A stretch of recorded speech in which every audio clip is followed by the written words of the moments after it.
안녕하세요, 핀문스트입니다. 어제 경기 올킬 성공했고 가족방 추가 공유 조합까지 적중시키면서 제대로 올킬하는 날이었네요. 분석에서 인테르 경기 무승부 가능성이 높다고 말씀드렸었는데 개인적으로 무승부 담볼 가서 먹긴 했지만 따로 공유한 것은 아니니 이건 수익으로 치지는 않을게요. 최근 3연승 중입니다.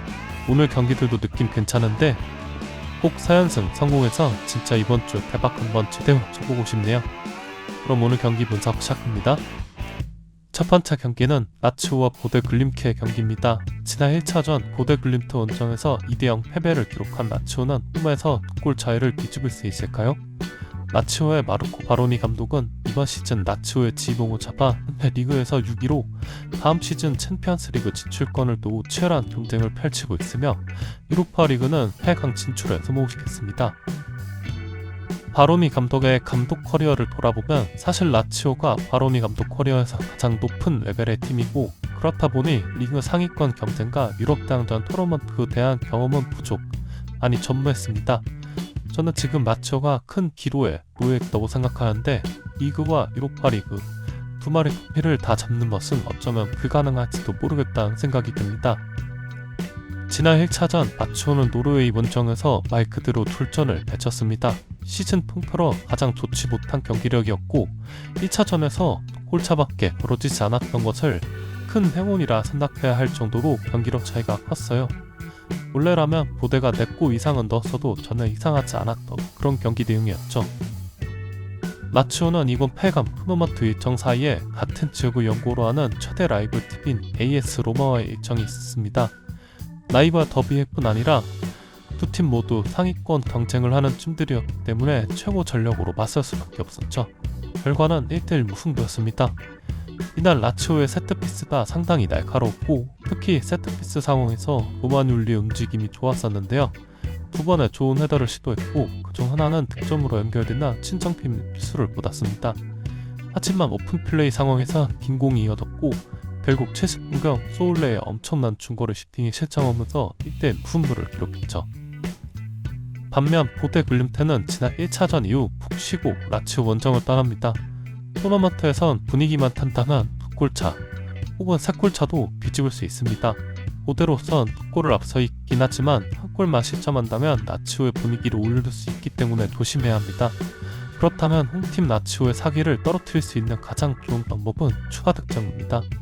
1차전 내용만 봤을 땐 보데도 충분히 라치오 원정에서 득점할 수 있는 능력이 있죠. 라치오가 과연 1.4 이하의 배당을 받을 만큼 상황이 괜찮나 생각해보면 전혀 그렇지 않습니다. 라치오는 최근 홈 5경기 연속 무승부를 기록하고 있으며 득점력도 크게 떨어져 있는 상황입니다. 물론 앞서 말했듯 한 골이 들어가기 시작하면 홈에서 분위기를 확 끌어올릴 수 있기 때문에 충분히 뒤집을 수 있겠지만 그걸 믿고 가기엔 공격력이 너무 떨어져 있어요. 오히려 푹 쉬고 체력적으로 크게 앞서는 보데 쪽으로 가는 것이 좋아 보입니다. 플러스 0총 핸디캡 승리는 3배가 넘고 플러스 1.5 핸디캡 승리는 1.9배 정도 나옵니다. 저는 상황 보고 두 선택지 모두 가볼 생각인데요. 두 번째 경기는 맨유와 리옹의 경기입니다. 지난 1차전은 정말 치열했던 경기로 맨유는 짧은 시간에 천당과 지옥을 오가는 그런 경기였습니다. 88분 지르크자 역전의 득골이 나왔을 땐 맨유가 승기를 확실히 잡은 듯 보였지만 끝까지 포기하지 않던 리옹이 종료 30초를 넘기고 체르키의 동점골이 나왔고 2차전을 원점으로 맞춘 채 올드트래포드 원정을 떠납니다. 지난 1차전 워스트는 답을 아시다시피 앙드레 오나나 골키퍼였습니다. 맨유가 기록한 2개의 실점 모두 오나나의 치등첩인 실수로 기록된 실점이었거든요. 오나나가 맨유 입단 초비에도 자신감이 떨어졌을 때는 저는 진짜 골키퍼가 맞나 싶을 정도로 못했던 기간이 있었는데 직전 뉴캐슬전에서도 선발 기회를 받은 바인드 골키퍼가 4실점을 기록하며 기대 이하의 모습을 보여줬기 때문에 이번 2차전은 어떤 골키퍼가 선발로 출전할지는 지켜봐야 될 것 같습니다. 맨유의 현재 리그 순위는 14위. 지난 시즌 8위랑 골득실 마이너스를 기록했을 때도 충격적이었는데 이미 한번 맞아서 그런지 오히려 14위로 더 떨어졌는데도 무덤덤하게 되네요. 아모린 감독은 시즌 중도에 부임했다는 핑계가 있긴 하지만 팀을 리그 14위까지 떨어뜨린 감독을 다음 시즌에도 맡기는 리스크가 크다고 생각할 것입니다. 아무래도 가치를 증명할 수 있는 가장 좋은 방법은 유럽 대항전에서의 성과겠죠. 리옹은 주말에 옥세르 운정이 있었고 1패3 승리를 기록하며 리그왕에서 챔피언스리그에 직행할 수 있는 순위인 3위 마르세유가 같은 라운드 모나코에게 패배하며 승점 드랍을 했기 때문에 마르세유와의 승점 격차를 1점 차이로 좁힐 수 있었습니다. 또한 후사카 감독 부임 이후 리옹의 공급력이 크게 올라온 모습이며 최근 59경기에서 7승 1무 1패 및 2기가 24골을 기록하고 있죠. 맨유는 가뜩이나 좋지 않은 성적을 이어오고 있는 가운데 지난 1차전 역전골의 주인공 지르크지까지 부상으로 잃었습니다. 아마드 디알로가 시즌 아웃인 상태이며 레시포드는 아모림과의 마찰로 임대를 떠난 상태이기 때문에 이선의 뎁스가 얇아진 상황인데요. 직전 뉴캐슬전에서 바텀을 기록한 가르나초의 파트너로는 코비 마이누나 브루노 페르난데스 정도가 있겠는데 마이누는 요즘 기회를 거의 못 받고 있기 때문에 브루노 페르난데스가 2선으로 다시 올라갈 것으로 예상됩니다. 앞서 얘기했듯 맨유의 현재 프리미어리그 순위는 14위입니다. 하지만 17위 웨스트햄과 승점 격차는 고작 3점이기 때문에 요즘 리그에서 하는 거 보면 정말 강등권 바로 앞 순위 17위까지 도출할 수 있을 것 같다는 생각이 듭니다. 오늘 올드 트래포드에서 펼쳐지는 이 경기는 이번 시즌 통틀어 가장 중요한 경기이며 맨유가 이 경기에서도 무너진다면 남은 리그 잔여 일정을 어떻게 보낼지는 생각만 해도 끔찍합니다. 맨유랑 저랑 정말 지독하게 4대가 안 맞긴 한데 저는 이 경기 맨유의 승리로 가보겠습니다.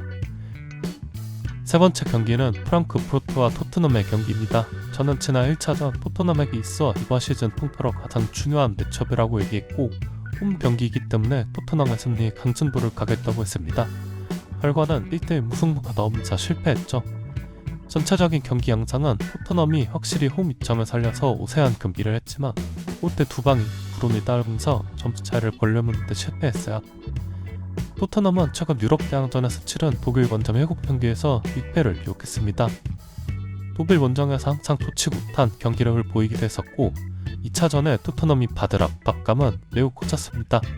반면 프랑크푸르트는 1차전 토트넘 원정에서 승부를 기록하고 홈으로 돌아왔고 주말 리그 경기에서도 하이덴하임을 상대로 홈에서 3대0 대승을 기록하며 현재 분데스리가 3위로 리그 성적을 다음 시즌 챔피언스리그 진출권을 따낼 가능성이 매우 커졌습니다.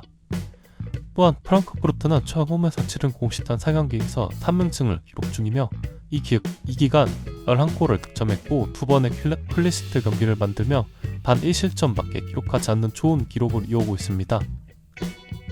두 팀이 이번 경기에서 받을 압박감의 차이나 토트넘의 독일 원정 약세 기록이 오랜 기간 이어오고 있다는 점에서 프랑크푸르트의 승리를 예상하며 포스테코글루 감독은 아마 이제는 현질 절차를 밟지 않을까 생각해봅니다.